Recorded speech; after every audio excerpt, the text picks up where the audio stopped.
नको रे मना क्रोध हा खेदकारी, नको रे मना काम नाना विकारी, नको रे मना सर्वदा अंगीकारू, नको रे मना मच्छरू दंभ भारू.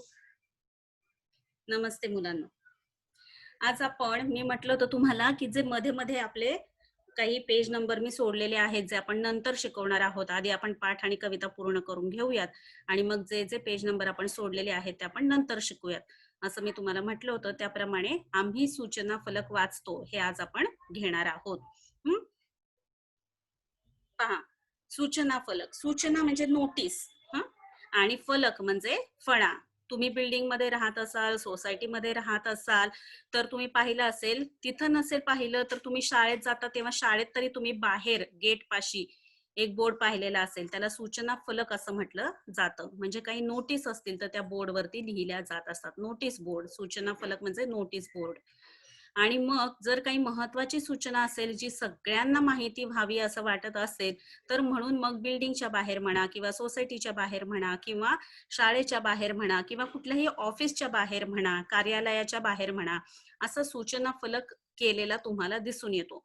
आणि मग तो जो सूचना फलक आता इथे दिलेला आहे हा एक तुम्हाला उदाहरणादाखल सूचना फलक दिलेला आहे आणि तिथे काही माणसं जमा झाली आहेत, मुलं आहेत जे ते सूचना फलक वाचतायत आणि एकमेकांना त्या सूचना फलकाविषयीची माहिती करून देत आहेत.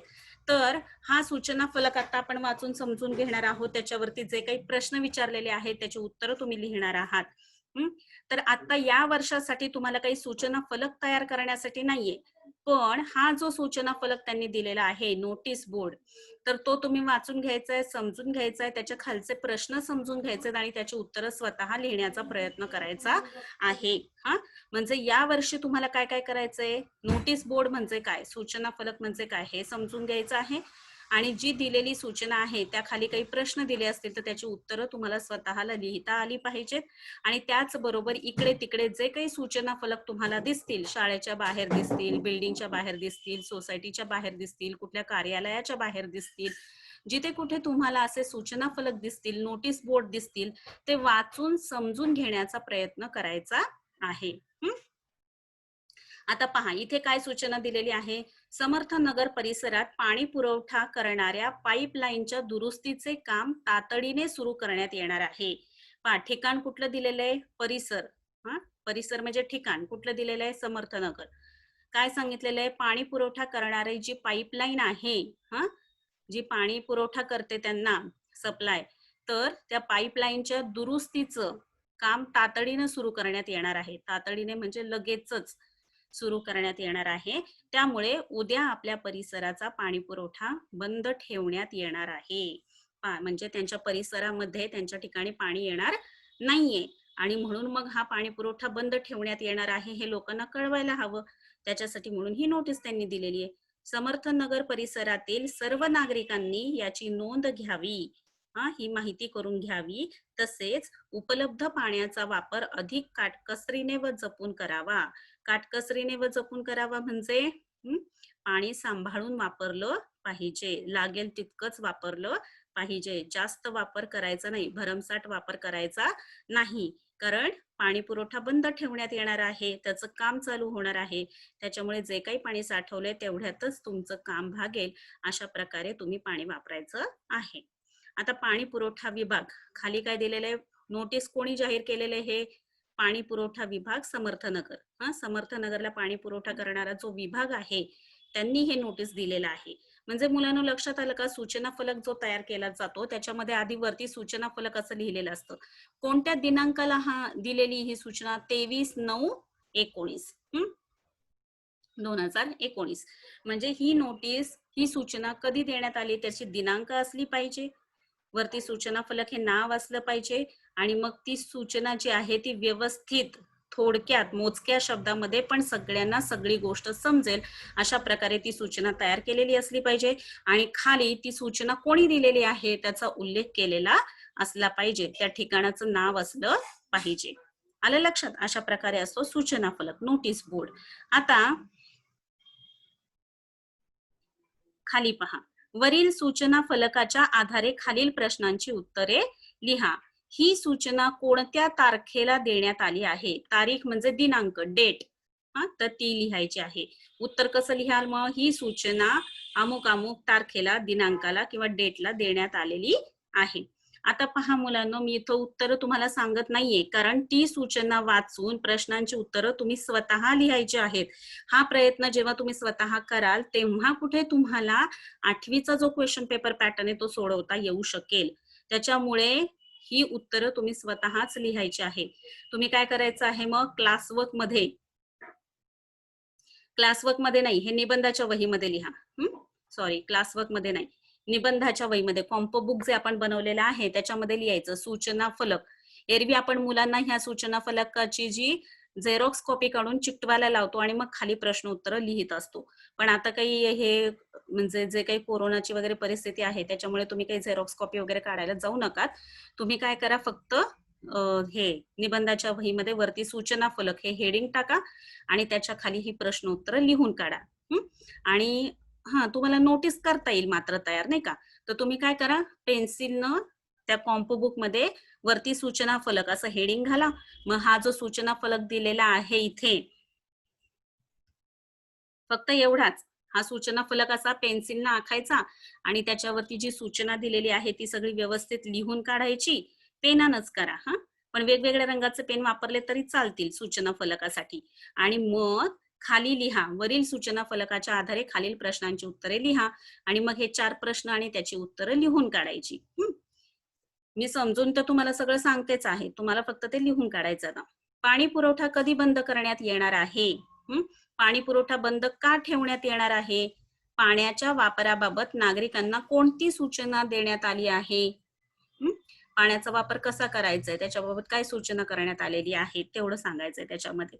तर तुम्हाला आलं का लक्षात? मग कॉम्पो बुक मध्ये तो सूचना फलक जो आहे तो आखायचा आहे, ती सूचना लिहायची आहे आणि खाली ही प्रश्न 4 जे दिलेले आहेत ते 4ही प्रश्न आणि त्याची उत्तरं हे कशात लिहायचं आहे? कॉम्पोजिशन बुक मध्ये लिहायचं आहे. 100 पेजेसचं जे तुम्ही बनवलेलं आहे त्याच्यामध्ये हे लिहायचं आहे. आलं लक्षात? आता खाली पहा, खालील परिच्छेद वाचा. सायंकाळ, परिच्छेद म्हणजे पॅरेग्राफ. सायंकाळ झाली की आजी घराच्या वरांड्यात खुर्ची टाकून बसते, सोबत आणखी 2-3 खुर्च्याही ठेवते. समोरच्या रस्त्यावरची ये जा न्याहाळते. न्याहाळते म्हणजे पाहते, बारकाईने निरीक्षण करते. रस्त्यावरून तिच्या ओळखीची व्यक्ती जाऊ लागली की त्या व्यक्तीस हाक मारते. तिची ख्याली खुशाली विचारल्याशिवाय आजीला चैन पडत नाही. आता पहा, हा जो पॅरेग्राफ तुम्ही वाचला, इथे पहा आता डॅश, इथे कंसामध्ये दिलेला आहे डॅश. हे चिन्ह 2 कारणांनी वापरतात. कशासाठी वापरतात बरं मराठीमध्ये हे चिन्ह? त्या चिन्हाची ओळख तुम्हाला याच्यामध्ये करून घ्यायची आहे. एक म्हणजे 2 शब्द जोडताना, जे लगेचच एकामागे एक येणारे 2 शब्द आहेत ते जोडायचे असतील त्यावेळेस तुम्ही तर मध्ये जे आहे ते हे चिन्ह देता. ये जा, तर त्याच्यामध्ये हे चिन्ह दिलेलं आहे.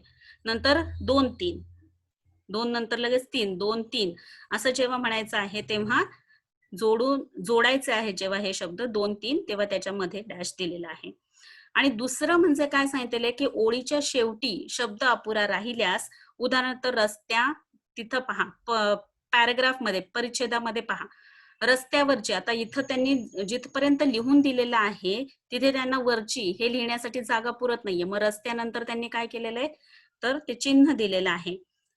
मग अशा वेळेस जेव्हा ओळ अपुरी पडत आहे त्यावेळेस सुद्धा तुम्ही हे डॅश चिन्ह देत असता.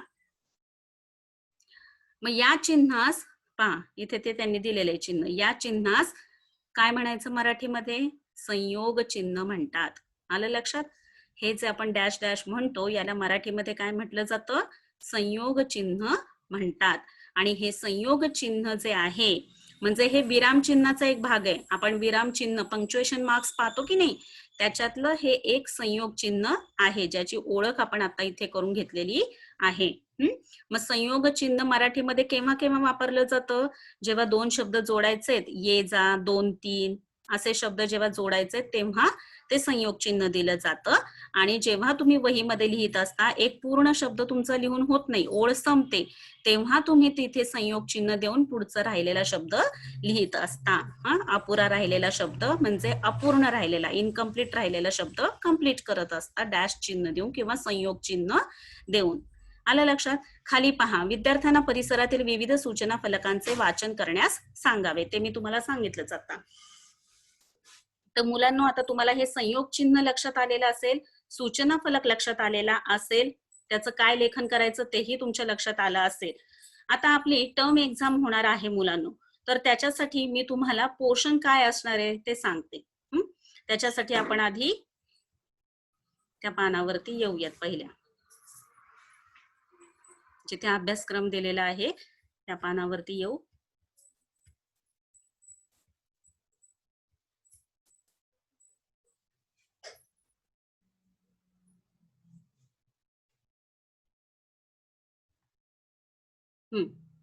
हे पहा, अनुक्रमणिका दिलेली आहे, इंडेक्स.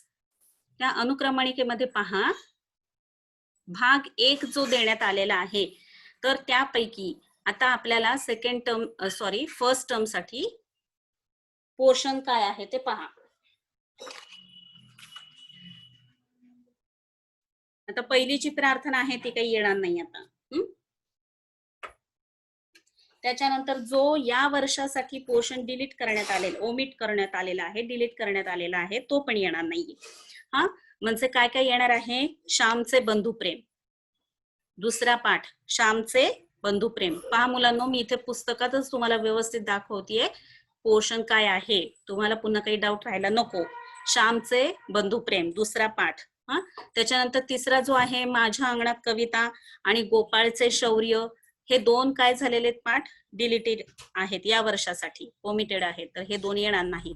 मग पुढे काय आहे? दादाच पत्र, आम्ही सूचना फलक वाचतो, टपटप पडती ही कविता, आजारी पडण्याचा प्रयोग, आपली समस्या आपले उपाय 1 आणि आम्ही जाहिरात वाचतो.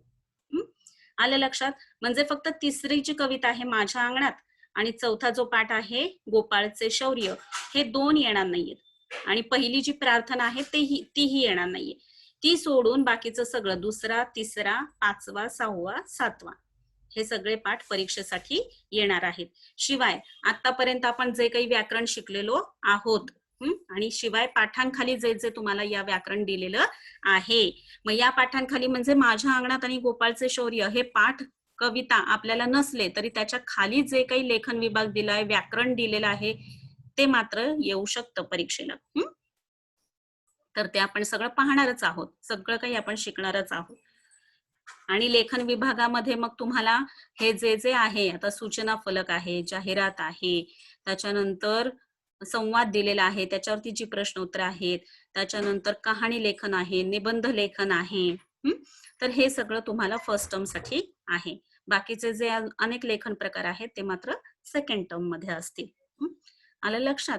पुन्हा एकदा मी सगळं व्यवस्थित तुम्हाला, परीक्षा जशी जवळ येईल तसं मी तुम्हाला क्वेश्चन पेपर पॅटर्न काय असेल, आन्सर पेपर कसा लिहायचा, नक्की कसा आणि किती पोर्शन विचारलेला आहे, ते सगळं पुन्हा एकदा सविस्तर सांगेनच. पण आता कल्पना तुम्हाला देऊन ठेवली, कारण तुम्ही अभ्यासाला लागावं, पटकन आपलं जे काही लेखन आहे ते पूर्ण करावं, त्या पाठांचं वाचन करावं, त्याच्या खालचे सगळे स्वाध्याय आपण व्यवस्थित सोडवलेत की नाही ते पाहावं आणि पेरेंट्सची खाली सही घ्यायची प्रत्येक पाठाच्या लेखन संपल्यानंतर.